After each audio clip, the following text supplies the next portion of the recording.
ګوره که تاسو اکټران لیدلی اکټر یا اکټریسس دی نه بوډا کېږي د 50 60 70 سالو اکټرانو ته تاسو ګورئ دا داسې ښکاري لکه د 20 سال نوجوان یا د 25 سال نوجوان د دې وګوره ډېر زیات عمرونه دي خو چې تاسو دې ته ګورئ دا بالکل ینګ سمارټ نوجوان او ښایسته ښکاري دا ولې د اکټرانو کې دا څه کمال دی دی یو کار کوي هغه ته ویلی کېږي آی سپیشل که تاسو چېرته غواړئ چې موږ ټول عمر نوجوان اوسو ټول عمر ښایسته اوسو بوډاګان کېږو نه په اسانه سه مخ هم تر و تازه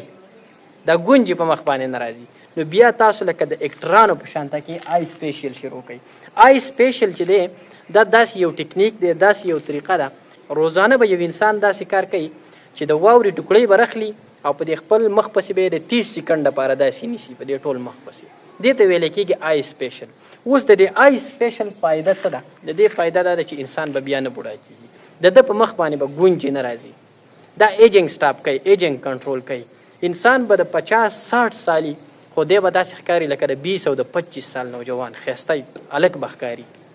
او تاسو کتلی شئ دا څومره اکټر او اکټریسس چې دي که نه د دې ګوره ډېر زیات عمرونه دي د دې تاسو معلوماتو کې انتهایی ډېر زیات عمرونه دي خو بیا هم دی نوجوانان ښکاري هلکان ښکاري دی څه کوي دی د آی سپیشل کوي نو آی سپیشل هغه طریقه ده چې ته به روزانه د 30 سکنډ لپاره واوره رخلي او په دې خپل مخ پسې به یې دقه شانته نیسي دې ته ویلی کېږي آی سپیشل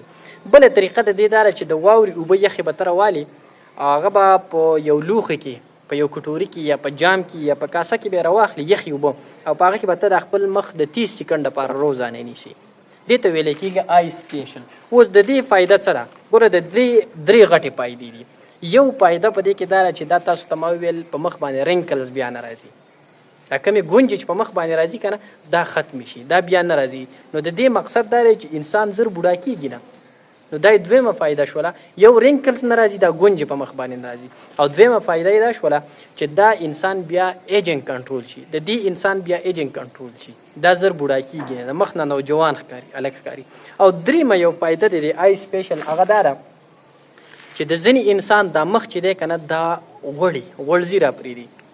نو دا آی سپیشل چې څوک کوي نو دی انسان دا سیبم چې کوم بهر راوځي که نه دا مخ چې غوړی دا سټاپ شي دا بند کړي دا کم کړي نو د دې د وجې نه غوړځي د مخ نه ځي نو د آی سپیشل غټه فایده دا ده که څوک غواړي چې زه د همیشه دپاره زما عمر دی ډېري خو ښکارم د نوجوان هلک دی ښکارم ښایسته دی ښکارم اټریکټیو دی ښکارم سمارټ دی ښکارم نو په کار دا دی چې دا آی سپیشل وکړي د دې دغه 3 غټې فایدې شوې په مخ به ګونجې نه راځي